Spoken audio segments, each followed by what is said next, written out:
তো দেখো চলে এসছে শীতের সিজন। তো শীত শীত পড়ছে আর এই শীতে খেতে হয় কলাই ডালের বড়ি। তো কলাই ডাল আর কুমড়ো অ্যাডজাস্ট করে আমার শাশুড়ি মা বড়ি দিতে বসে গেছে। তো তার সঙ্গে আমরাও দুজন বড়ি দিতে বসে গেছি, আমার ননদ আর আমি।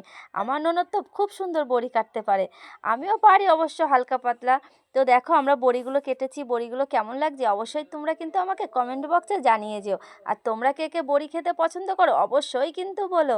বন্ধুরা আমি তো ভীষণ পছন্দ করি বড়ি খেতে।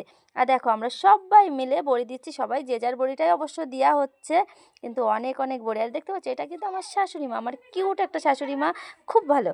তো দেখো পুরো আমাদের বড়িটা দেওয়া কমপ্লিট হয়ে গেল।